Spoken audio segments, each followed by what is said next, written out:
Madam Tussauds മ്യൂസിയത്തിൽ നമ്മൾ 2 ആക്ടിവിറ്റിയാണ് ചെയ്തത്. ആദ്യത്തേത് പെന്നി പ്രസ്. 4 ഡിസൈൻസ് ആണ് ഇവിടെ ഉള്ളത്. അതിലേതെങ്കിലും ഒന്ന് സെലക്ട് ചെയ്ത് നമുക്ക് പേ ചെയ്ത് ഈ വീല് കറക്കി കറക്കി സെലക്ട് ചെയ്ത ഡിസൈൻ പെന്നിയിൽ ചെയ്തെടുക്കാവുന്നതാണ്. എന്താണ് ചെയ്യേണ്ടതെന്നും എങ്ങനെയാണ് ചെയ്യേണ്ടതെന്നും ആ സ്ക്രീനിൽ വ്യക്തമായി കൊടുത്തിട്ടുണ്ടായിരുന്നു. പക്ഷേ ഞങ്ങൾക്കൊരു അബദ്ധം പറ്റി. പെന്നി പ്രസ് കണ്ട ആ ഒരു എക്സൈറ്റ്മെന്റിൽ ഞങ്ങൾ ആദ്യമേ കയറി പേ ചെയ്തു.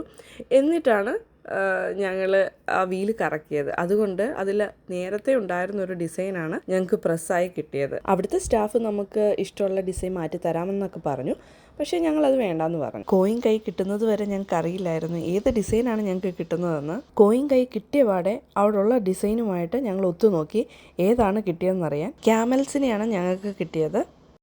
രണ്ടാമത് ഞങ്ങൾ ചെയ്തത് വാക്സ് ഹാൻഡ്സ് ആണ്. മാഡം തുസാഡ്സിൽ യൂസ് ചെയ്യുന്ന അതേ വാക്സ് ആണ് ഇവിടെയും യൂസ് ചെയ്തിരിക്കുന്നത്. ഞങ്ങൾ രണ്ടുപേരുടെയും വലത് കൈകൾ ചേർത്ത് വെച്ചിട്ടുള്ള ഒരു ഡിസൈനാണ് ഞങ്ങൾ ചൂസ് ചെയ്തത്. ഈ വാക്സ് ഹാൻഡ്സിന് വലിയ കട്ടിയൊന്നും ഉണ്ടാവില്ല. 1-2 മാസം കഴിയുമ്പോൾ അത് നശിച്ചു പോകുമെന്ന് അവർ തന്നെ പറഞ്ഞു. അവർ തന്നെ നമുക്ക് പ്ലാസ്റ്റർ ഓഫ് പാരീസ് ഓഫർ ചെയ്യുന്നുണ്ടായിരുന്നു. അതും പേ ചെയ്ത് ഞങ്ങൾ വാങ്ങിച്ചു. എന്തായാലും ഇത്രയൊക്കെ ചെയ്തതല്ലേ, നശിച്ചു പോകണ്ടെന്ന് വിചാരിച്ചിട്ട് നമ്മൾ അവർ പറഞ്ഞ അതേ പ്രൊസീജിയർ ഫോളോ ചെയ്ത് പ്ലാസ്റ്റർ ഓഫ് പാരീസ് വെച്ചിട്ട് അത് ട്രേസ് ചെയ്തെടുത്തു. എന്നിട്ട് ഞാനൊരു സിൽവർ കളറും അതിന് കൊടുത്തു. അപ്പോൾ കാണാൻ നല്ല ഭംഗിയുണ്ട്. വാക്സ് കംപ്ലീറ്റ് ആയിട്ട് എനിക്കെടുത്ത് മാറ്റാൻ പറ്റിയില്ല.